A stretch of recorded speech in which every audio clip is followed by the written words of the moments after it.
Hello friend, welcome back in my YouTube channel. आज हम लोग देखेंगे आरआरबी एनटीपीसी सीबीटी फर्स्ट के पेपर को, जो कि आपका हुआ था 4 जनवरी 2021 को। तो आइए देखते हैं किस तरह के क्वेश्चंस आते हैं, और इन सारे क्वेश्चंस को हम लोग बहुत ही इजी तरीके से समझा जाएगा और सॉल्व किया जाएगा।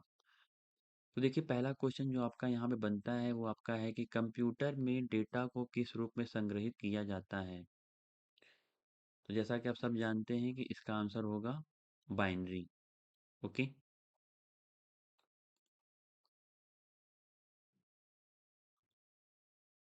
देखिए, यहाँ पे लिखा है कि किसी कंपनी के 15 पुरुष कर्मी या 20 महिला कर्मी किसी कार्य को 26 दिन में पूरा कर सकते हैं। उसी कार्य को 30 पुरुष कर्मी एवं 12 महिला कर्मी साथ मिलकर कितने दिन में पूरा कर लेंगे। ओके। तो यहाँ देखिए, कुछ चीज़ों का आपको नोटिस करना होगा, जो कि यहाँ मेंशन की गई है कि 15 पुरुष या 20 महिला कर्मी। तो 15 पुरुष बराबर कितना हो जाएगा आपका 20 महिला, और 30 पुरुष के बारे में पूछ रहा है, तो 30 पुरुष बराबर जो आपका होगा वो होगा कितना 40 महिला। ओके। अब 12 महिला इसमें और दिया हुआ है। अगर इस 40 में हम 12 को ऐड कर दें तो ये बन जाएगा आपका टोटल 52। ओके।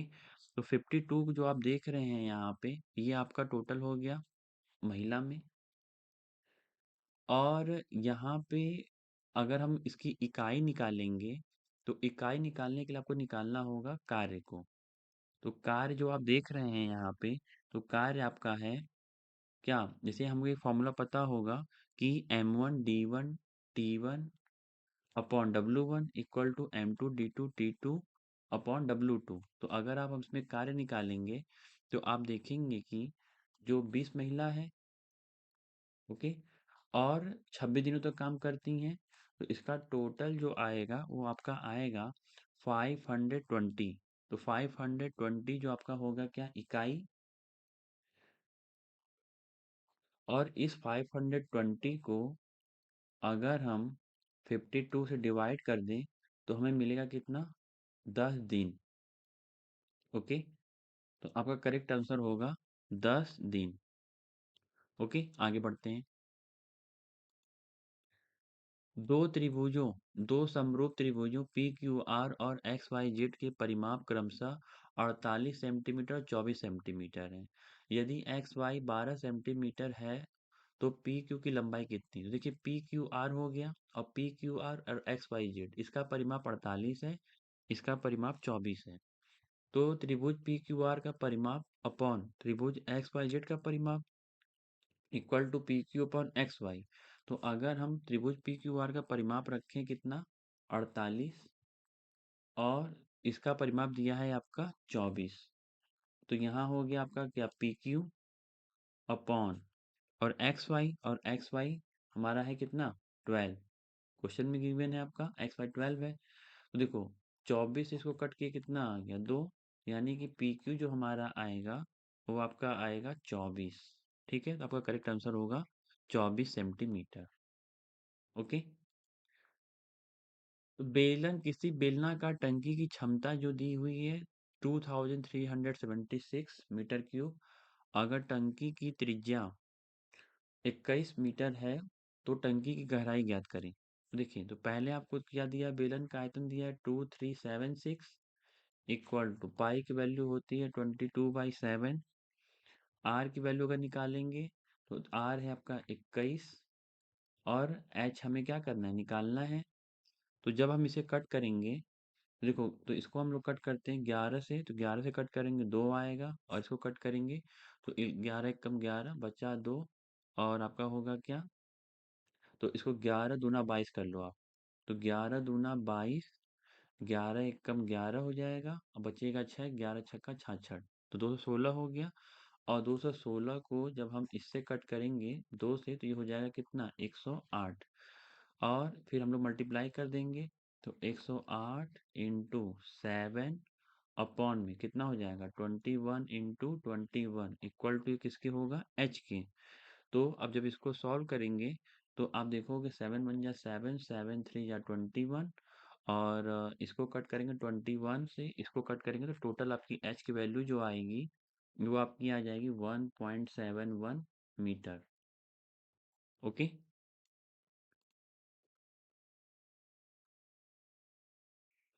देखिए यहाँ क्वेश्चन है कि पोखरण परमाणु परीक्षण 2 का कोड नेम क्या था। ओके। तो इसका जो आपका कोड नेम था, उस कोड नेम का था आपका ऑपरेशन शक्ति। ओके।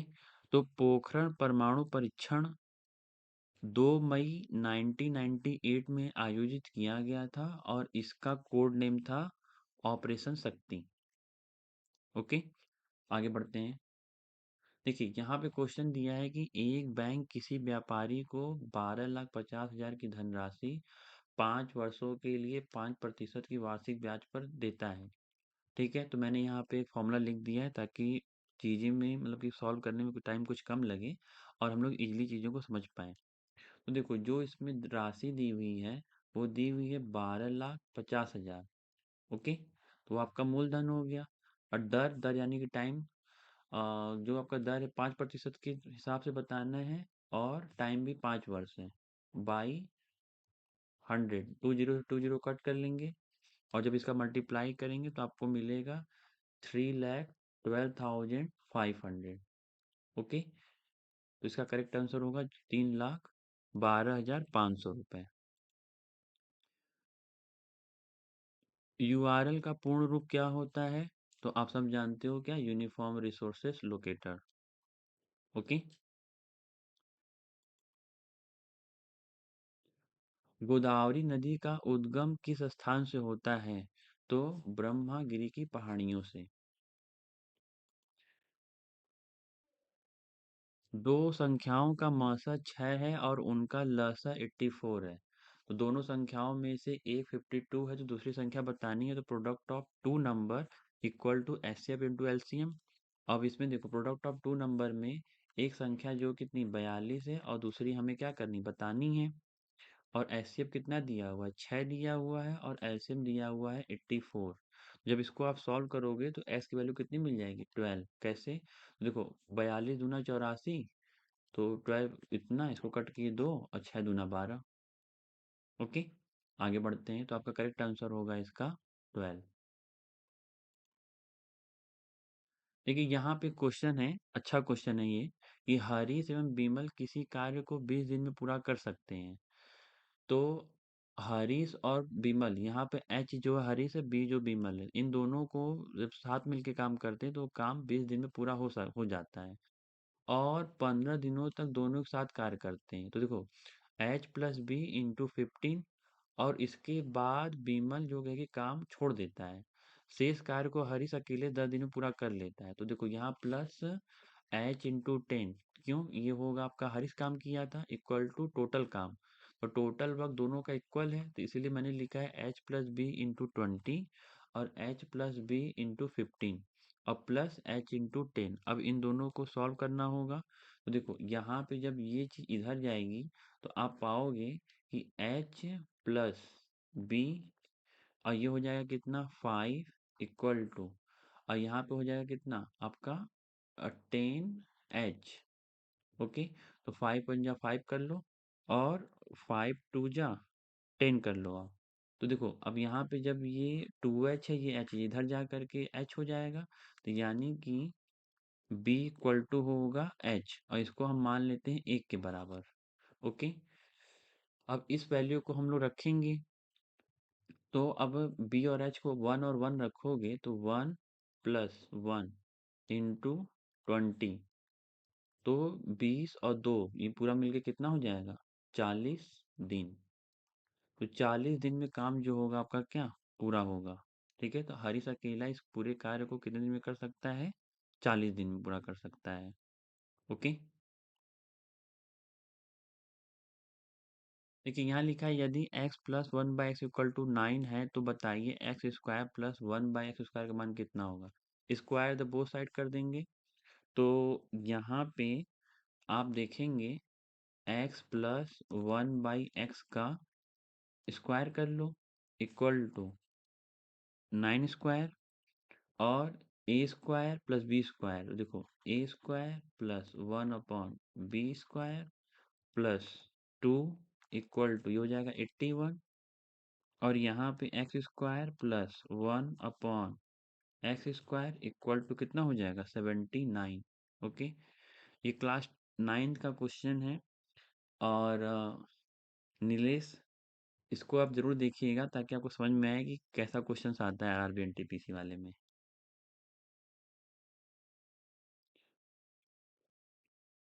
सांची के स्तूप का निर्माण किसने कराया था? तो उसको कराया था आपका बिंदु अशोक ने। उसे किसने कराया था? अशोक ने। तो यह अशोक के द्वारा निर्मित बौद्ध परिसर है, और यह जो है कि मध्य प्रदेश के रायसेन जिले में स्थित है।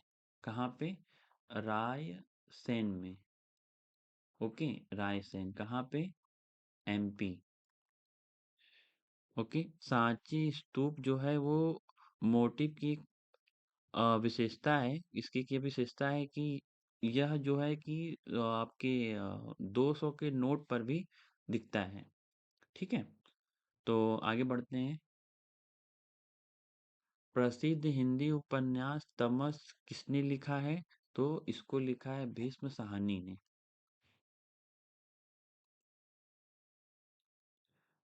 विश्व विकास रिपोर्ट के अनुसार 2016 तक प्रति वर्ष अगर आपका यूएस डॉलर 12,000 या इससे अधिक प्रति व्यक्ति आय वाले देशों को क्या कहा जाएगा? तो इसको बोला जाएगा अमीर देश। देखिए यहाँ लिखा है कि दो संख्याओं का योग 16 है, यानी कि a plus b equal to 16 है, और उनका गुणनफल यानी कि a और b कितना है? 63 है। तो दोनों संख्याओं को व्युत्क्रम अनुपात देखेंगे तो आप यहाँ पे बस वैल्यू को पुट कर लो, तो पहले इनका एलसीएम ले लो। तो इसका एलसीएम लेंगे तो वो होगा ए बी, ए से कट गया यानी कि बी प्लस ए, और बी प्लस ए यानी कि 16/63। तो 16/63 इसका क्या होगा? करेक्ट आंसर होगा। ओके,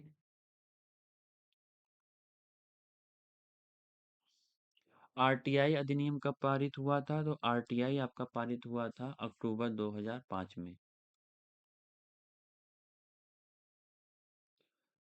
प्रोग्रामिंग लैंग्वेज जावा का आविष्कार किसके द्वारा किया गया था? तो ये किया गया था जेम्स गॉसलिंग के द्वारा। भारतीय संविधान में पहला संशोधन कब किया गया था? तो ये किया गया था 1951 में।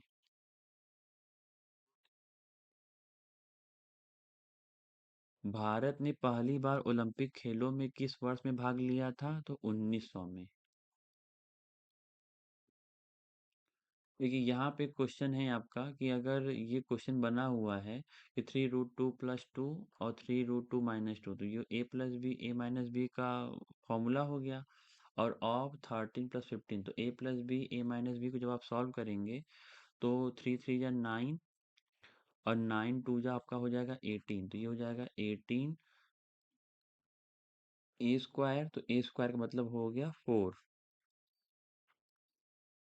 और ऑफ का मतलब हो गया आपका 13 + 15।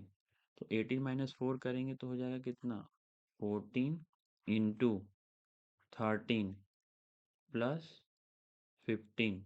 इसका मल्टीप्लाई करेंगे तो ये हो जाएगा 182 + 15, तो टोटल आपका बन के आएगा 197। ओके, देखिए इस क्वेश्चन को मैंने कुछ हद तक सॉल्व किया हुआ है ताकि आपको समझाने और समझने में इजी भी रहे। कि छात्रों के एक कक्षा में राजेश शीर्ष से 15वें स्थान पर है, तो शीर्ष से 15वें स्थान पे कौन है? राजेश है। प्रकाश नीचे से 25वें स्थान पर है, और प्रकाश नीचे से 25वें स्थान पर है। ज्ञान जो है प्रकाश से 10 स्थान आगे है, तो ज्ञान जो है प्रकाश से 10 स्थान आगे, तो देखो इसको काउंट करोगे तो 10 है, तो यहाँ ज्ञान है। और राजेश जो है ज्ञान के बीच ठीक 10 छात्र हैं, तो इनके बीच में भी 10 छात्र हैं। तो कुल कितने छात्र होंगे? तो कुल देखो 15वें स्थान पे तो राजेश हो गया, इनके बीच में 10 हो गए, फिर इनके बीच में भी 10 हो गए, और इनके बीच में कितने हो गए? 25, तो टोटल बन जाएंगे आपके 60। ओके। एक कालीन की लंबाई जो है कि 20 होल या 5/2 मीटर है, और इसे 4 होल या 1/2 मीटर की लंबाई वाले कालीन के टुकड़े बनाए, इसको डिवाइड कर देना है सिंपल सा। देखो, इसका से मल्टीप्लाई करोगे तो 20 × 40 5, 45/2 हो जाएगा, और इसको डिवाइड करना है 4×2 = 8, 9/2 हो जाएगा। इससे ये चला जाएगा, 9 × 1 = 9, 9 5 जा तो 5 होगा। मतलब 5 टुकड़े बनाए जा सकते हैं। निम्नलिखित में से कौन सा सबसे कम आयु का नोबेल विजेता है? तो वो है आपका मलाला यूसुफजई। ओके। तो मलाला यूसुफजई जो हैं, इन्हें महिला शिक्षा के लिए नोबेल पुरस्कार दिया गया था, और यह एक पाकिस्तानी कार्यकर्ता भी हैं। ओके। तो आगे बढ़ते हैं हम लोग।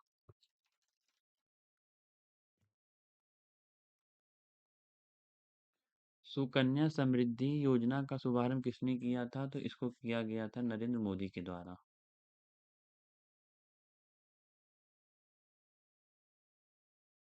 भौतिकी की कौन सी शाखा स्थिर तरल पदार्थ के गुणधर्म से संबंधित है?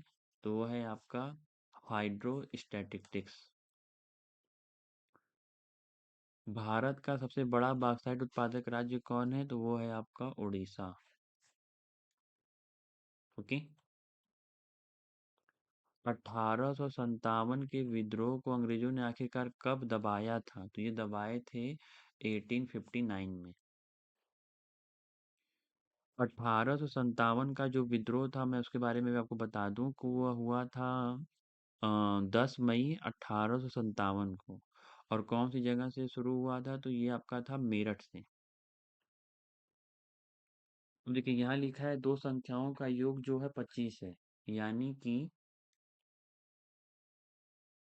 आपका a+b जो है कितना है? 25 है, और उनके बीच का अंतर जो है वो है 15 है।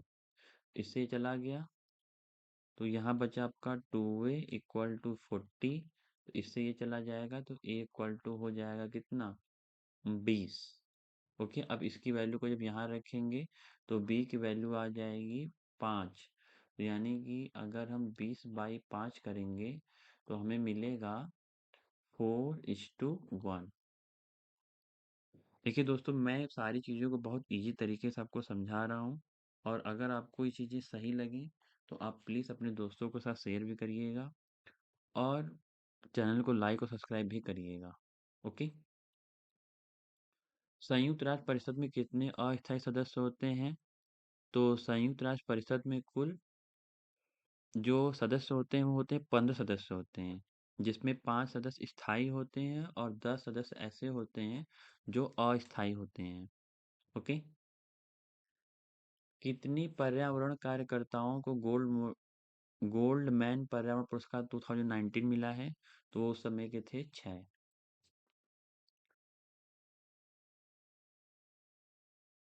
प्रधानमंत्री स्वास्थ्य सुरक्षा योजना PMSSY को वर्ष डैश में शुरू किया गया था? तो ये शुरू किया गया था 2003 में। अब देखिए, दिए गए कथनों पर विचार करें और बताइए कि दी गई धारणाओं में से कौन सी धारणा कथन में निहित है? तो एक धनी व्यक्ति को मधुमेह होने की अधिकतम संभावना होती है। ठीक।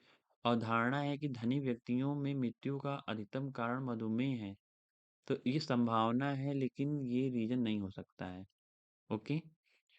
और गरीब व्यक्तियों को मधुमेह नहीं होता है, इसकी भी बातें नहीं की गई। तो आपका करेक्ट आंसर न तो धारणा एक सही है और ना ही दो। धातुओं के पतली तार के रूप में ढलने की विशेषता क्या कहलाती है? तो वो कहलाती है तन्यता।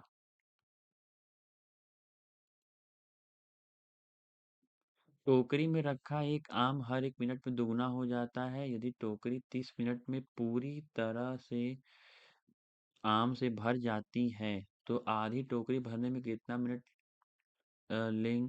लगेंगे? तो देखो, इसका एक ट्रिक है कि जितना समय दिया होगा ना, उससे एक कम ले लेना, यानी कि 29। ठीक है। देखिए यहाँ पे लिखा है कि उस विकल्प को चुनें जो तीसरे पद से उसी तरह संबंधित है जैसे पहला पद दूसरे से संबंधित है। देखो यहाँ पे मैं आपको बता दूं सबों का प्लेस के बारे में। देखो ये है आपका 2, एस होता है 19 पे, टी होता है आपका 20 पे, एन होता है 14 पे। अब ए होता है 1 पे, क्यू होता है 17 पे, यू होता है 21 पे, पी होता है 16 पे। अगर हम इनका इनसे संबंध देखेंगे सबों में, ठीक है, तो देखो आप बहुत इजी तरीके से समझ सकते हो कि देखो इसमें है -1, इसमें है -2, और इसमें आप देखोगे तो ये कहीं ना कहीं आपको मिल रहा है 20 21 यानी +1, और 14 16 यानी +2। तो अब डी में अगर हम -1 करेंगे तो मिलेगा सी, और एन में -2 करेंगे तो मिलेगा एल, और यू में +1 करेंगे तो मिलेगा वी, और सी में +2 करेंगे तो मिलेगा ई। तो आपका CLVE आपका करेक्ट आंसर है। ओके। फूल में गर्भ केसर है, तो फूल में गर्भ केसर जो होता है वो आपका होता है मादा प्रजनन अंग। अब देखिए एक क्वेश्चन है यहाँ पे कि एक कक्षा में 48 छात्र हैं। किसी एक दिन छात्रों की उपस्थिति उनकी कुल संख्या का 3/8 है। तो कुल छात्र कितने हैं? 48। ठीक है, तो 8 बराबर होगा 48 के, क्योंकि 8 में से 3 है ना, तो 8 जो होगा वो होगा बराबर 48 के। और अनुपस्थित कितने? उपस्थित 3 है तो 5 अनुपस्थित हैं, तो 5 हमको दिखाना होगा। तो 48 और 8 गुणे 5, 8 पंजे 40, 8 छंग 48, यानी कि हो गया आपका 30। ओके, आगे बढ़ते हैं। भारत में पहला नाभिकीय विद्युत संयंत्र कहाँ स्थापित किया गया था? तारापुर में। ओके, अब देखिए आगे बढ़ते हैं नेक्स्ट क्वेश्चन की तरफ। देखिए ये क्वेश्चन को थोड़ा टिक तरीके से समझिएगा कि 5,000 के लिए 10% वार्षिक ब्याज की दर से 3 वर्ष में साधारण ब्याज और चक्रवृद्धि ब्याज में अंतर बताना है। आपको पता है कि सिंपल इंटरेस्ट अगर हम लोग इसका निकालेंगे तो सिंपल इंटरेस्ट इक्वल टू होता है क्या? PRT/100। तो PRT का मतलब हो गया 5,000 गुणे R हो गया आपका 10, और T हो गया 3, और डिवाइड बाई 100। तो इसको इसे कट कर देंगे तो आपका हो जाएगा 5×3=1,500 रुपये। ठीक है, देखो अब चक्रवृद्धि ब्याज निकालने का एक ट्रिक है जो कि बहुत आसान है। 3 वर्ष बोला है तो पहले 3 बना लो, फिर 2 बना लो, ठीक, फिर 1 बना लो। तो 5,000 का 10% होता है 500, 500 का 10% होता है 50, और 50 का 10% होता है आपका 5, और 5 में 50 को जोड़ दोगे तो हो जाएगा 55। ठीक है, और इसको जब ऐड करोगे तो आपको मिलेगा 1655। अब 1655 में से 1500 को जब सब्ट्रैक्ट करेंगे तो आपको मिलेगा 155। ओके, देखिए आपका क्वेश्चन है सरदार सरोवर बांध किस नदी पर बना है? तो ये बना है आपका नर्मदा पे। ओके, ये आपका बना हुआ है नर्मदा नदी पर। आगे देखिए नेक्स्ट क्वेश्चन की तरफ।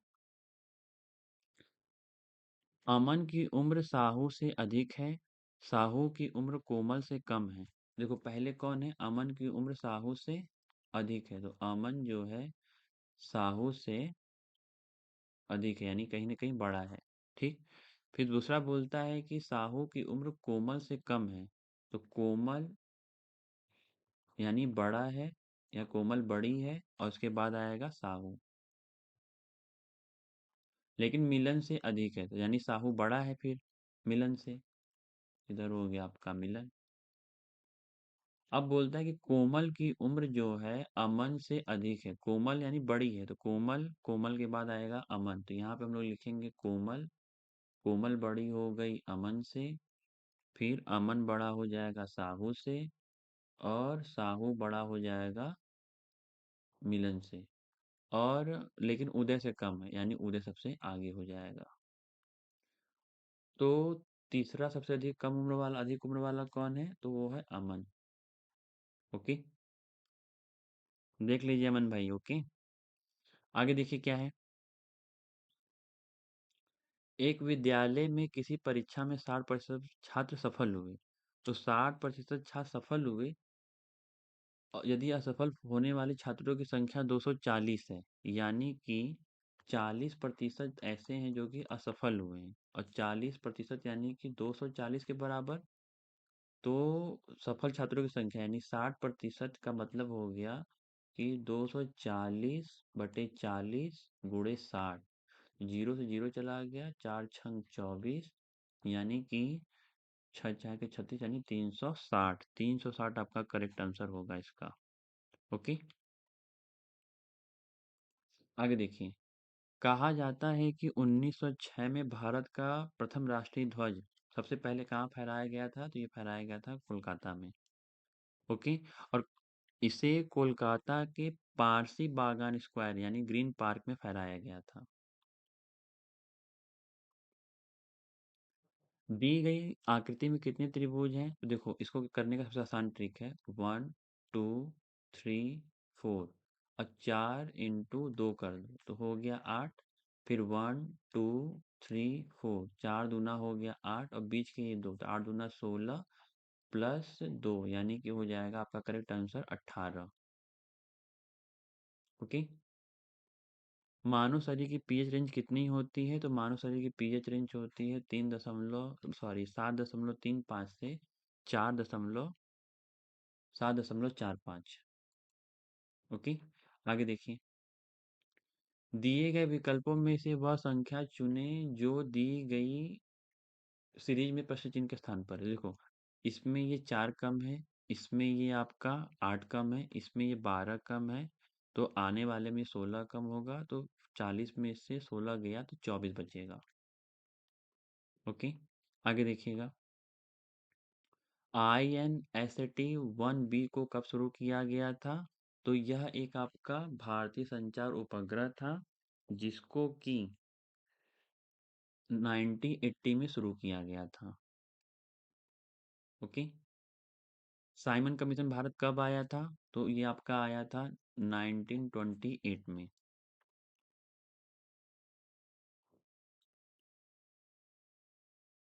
और एक खंबे की, देखो एक खंबे का शीर्ष उसके पाद बिंदु से 20 मीटर दूर है, तो ये आपका हो गया खंबा, इसका ये बन गया।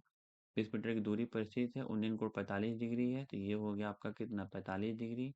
और इसके बीच का डिस्टेंस है कितना 20 मीटर, अपने को ये निकालना है। ओके, तो इसमें बनेगा क्या, टेन थीटा लगेगा, क्यों, परपेंडिकुलर अपॉन बेस लगाओगे, तो perpendicular upon base equal to हो गया h/20, और 45 की वैल्यू होती है 1 इक्वल टू h/20, यानी कि h इक्वल टू आपका आ जाएगा 20। ओके, अब देखिए एक आपका यहाँ पे क्वेश्चन है कि हेपेटाइटिस ए किसके कारण होता है, तो वो होता है विषाणुओं के द्वारा। तो दोस्तों देखिए, मैंने इस वीडियो में 1 to 50 तक के क्वेश्चंस को इजी तरीके से बताया है, और प्लीज़ आप सारी चीज़ों को समझिए और अपने दोस्तों के साथ शेयर करिए, और आरआरबी एनटीपीसी की तैयारी मेरे साथ करिए। हम लोग जितनी भी सारी प्रीवियस ईयर क्वेश्चंस हैं उसको सबको लगाएंगे, और बेहतरीन तरीके से देखा जाएगा। तो अब नेक्स्ट वीडियो में हम लोग देखेंगे 51 to 100 तक के क्वेश्चंस को। तो मैं लेता हूँ आपसे अलविदा। जय हिंद, जय भारत।